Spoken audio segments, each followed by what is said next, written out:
Okay, artists, to get started with our Paul Klee cat, we're going to think about some basic shapes that we want to use. We can also use letters of the alphabet, starting with a large letter U, and then we're going to be making a very wide V in between. We're going to be making two really long football shapes, a long triangle, an upside down triangle, and then finally we're going to end with two curved lines like a little W. All right, let's get started. You want to hold it side to side so we have enough space to fit in our cat. Let's start somewhere by our corners with a large letter U.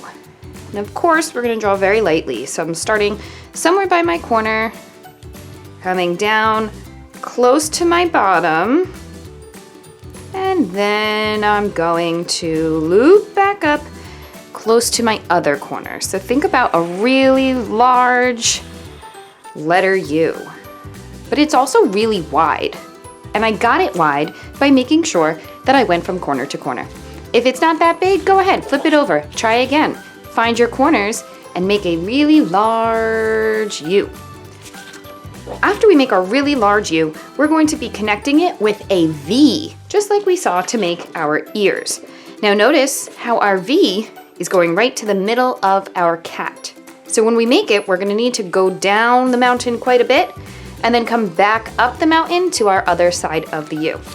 So we're gonna start at one side of our U and we're gonna end up coming down just a little bit. We don't wanna go all the way down because then we won't have a nose, we won't have a mouth, we won't have whiskers. So notice how we're not going all the way down. We're just gonna go down a little. Okay, so we're just gonna go down a little. Think like you're skiing down a mountain.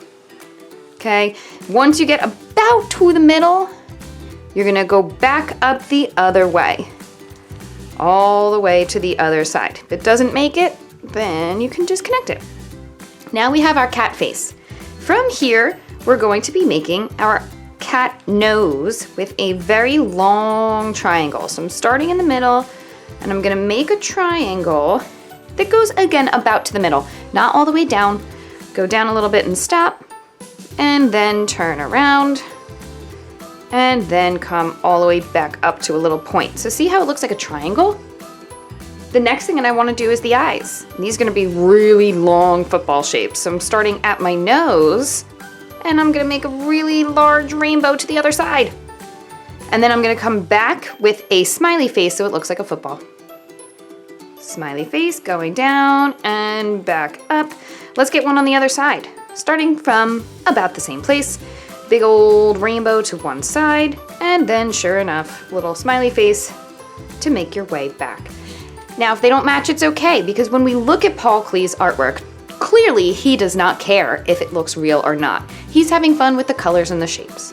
The next step is going to be finishing our nose. So start at the bottom of your triangle. You're gonna go out just a little bit, down, up, and around. We're making another triangle. It's just facing down this time. Finally, we're going to start at the bottom of that nose and we're gonna go down and loop out to the side a little, and then down and loop out to that side just a little. Awesome. Inside of your cat, we can do some really long oval eyes, smaller oval, same thing, oval eyes, smaller oval. Let's not forget those whiskers. I'm gonna start at your nose and just kind of curve out a little. I'm gonna do 3 on each side. Okay, and then the last thing we're gonna add is that cute little bird that's sitting right on top of the head. This kind of looks like a fish to me. So if you can draw a fish shape, that's great. If not, we can make right on top of his head a little floating oval. And then we're gonna use 2 triangles. The first triangle, now watch carefully. The first triangle is gonna be like a mouth. So I'm gonna go up, then out. See how it looks like a mouth? And then I'm gonna connect. Gonna do the same thing here. Gonna make a little mouth, and then I can connect. So now I have a head, which of course will add an eye. I have a body, I have a tail. I have 2 very simple legs, and here's our cat. From here, we're gonna do the usual. We're gonna take our Sharpie and we're going to outline. Now the cool thing is before you outline it, you get to decide, do you like it or not? Is there anything you want to change, or do you like it just the way it is? That's the best part about your art. You are in control. Before I move forward, I think I can do this eye a little bit better, so I'm gonna try again. I don't need to erase everything, right? I think I'm just gonna erase just the top part, because I think that the top part went up a little too high. So now I'm gonna try again. See how I can still see where my old line was? It would be silly of me to go over that line because I just saw I didn't like that. So when I make my new line, I wanna make sure that instead of going on this line, because I didn't like it last time, then I'm gonna go below it, right? So if you are making a change to your artwork, try not to copy what you erased, right? That was the line I didn't want, so I'm trying not to go on that line because I didn't want it. That looks way better. I love the way that's looking now. Good thing I went back and made changes. I didn't give up or cry or scream or run away. I just took my good old eraser. I made some changes until I like it. Now I am ready to Sharpie, and if you like your drawing just the way it is, you could go ahead and Sharpie too.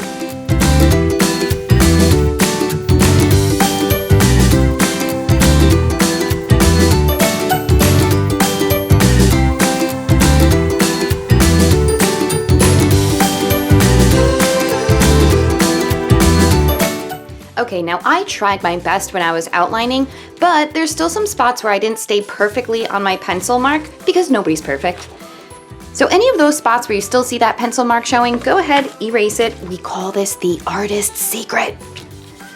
Nobody's going to know all of these little mistakes that we made. We turned them into happy accidents. We changed things. We are in control. The artist is in control always. All right, finishing up any of these pencil marks.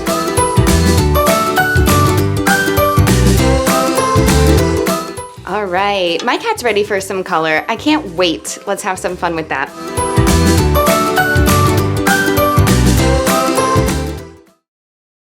The first thing I like to do before I start coloring is just kind of pick out my colors, take a look at them and see how I like them. I was really inspired by the colors that I see in Paul Klee's artwork, but you can use any colors that you want. As always, have fun with it, get creative. The one thing I do want to show us is that in his artwork, there's really spots of color everywhere. So in this one, it's not really coloring in the whole thing very neatly like we usually do. You might even want to try and bounce around and add different colors in different places to give it that really exciting feel that we see in the artwork. So I chose a few colors. When I get started, here's what I mean by bouncing the color around. Maybe I want to put some in one spot. I'm still being neat. I'm still staying in my lines. I'm not doing scribble scrabble, but I'm not going to color the whole thing. I'll add a little bit here. Maybe a little bit here. This orange is about to run out, but I'll use as much of it as I can. So see how I'm just kind of bouncing around in different places. There's no wrong or right, just kind of spreading it out. I think I've had enough of that color. I want to switch over to another color. This one's a different orange. This one works a little better, but it's also darker. So I'm going to add some of this. I'm just going to keep bouncing these colors around so you could take a look at how I do this. You can use your own colors, and when you feel like you're ready, you can get started too. Let's focus on still being neat. I'm not doing scribble scrabble. I'm not going all over the place with messy lines. I'm still staying in my sections, but I'm just being a bit more creative with which colors I use and where I put them. We had spoken about a few projects ago, different kinds of colors. I wonder if anybody remembers what we would call these kinds of colors. Reds, oranges, yellows. These are our warm colors. Kind of reminds you of a warm fire, right? Have fun.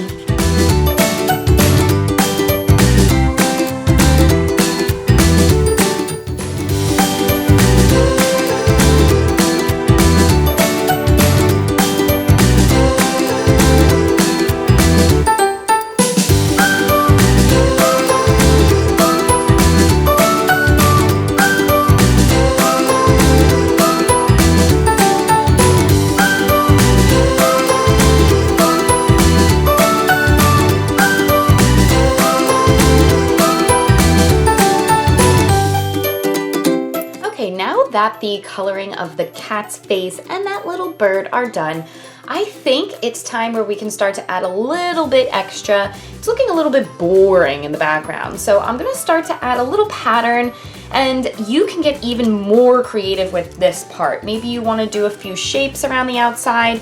Maybe you wanna do a pattern of different colors, so red, blue, red, blue. Maybe you wanna do heart, dot, heart, dot. Maybe you wanna make stars all the way around. Maybe you wanna make little baby stripes. I don't know, but let's make the edge of it look even more interesting. I'm gonna choose a bunch of brand new colors because I want it to really pop against what I did in the face. And notice how I still left some of it white, and that white really also pops off. So you don't need to color in the whole face unless you want to, but I left some of it white and I really love the way mine is looking. Also remember that you're kind of just spreading your colors out. So I have some yellow here, some yellow here. I have my blue here, a little bit of brown here, a little bit of brown here, some red here, red here. You get the idea. So you can spread your colors out, and look what's really cool. We did this a little bit last week with our color mixing. When you start to overlap them, well, now you're getting brand new colors too, and that's also really exciting. So I love using lots of different colors for lots of different reasons. And now I'm gonna start to go into my background pattern.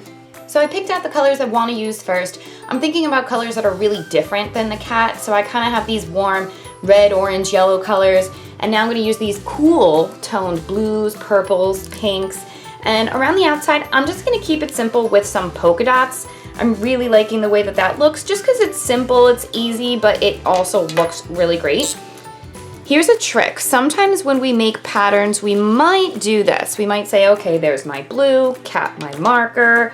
There's my pink, cap my marker. There's my purple, cap my marker. But guess what? We will be here until we are great grandparents, trying to get that pattern all the way around. So here's a fun trick that you can do. I'm gonna start with just one of my colors, and then I'm gonna leave space in between them. So I did my blue, leave space for pink, purple. Then I can do my blue, leave space, blue, leave space, blue. And you'll see I'll just keep going all the way around the edge. This is so much quicker because I don't need to keep switching my markers and capping them and putting them down. I'm just gonna keep moving and grooving with this blue.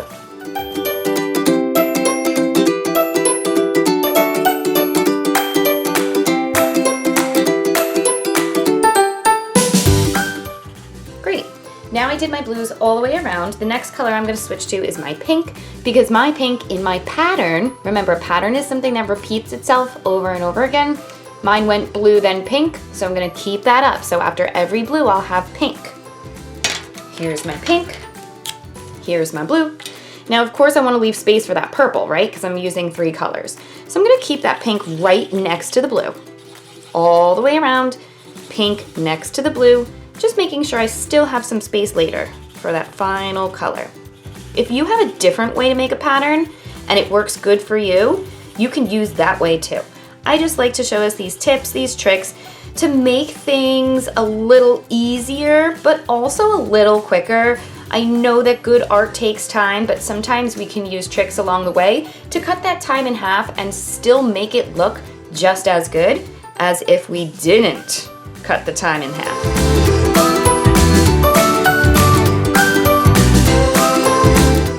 Right, now I have my purple, and it's okay if you have some space that's bigger and some space that's smaller.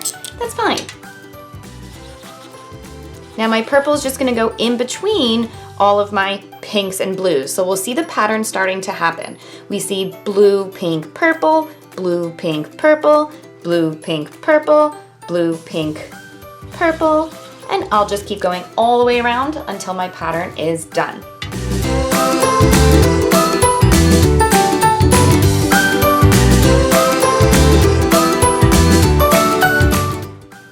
Wow, what a time-saving trick that was. I was able to go all the way around, continuing my pattern, blue, pink, purple, until I made it all the way to the end. And guess what? We saved a lot of time with that trick.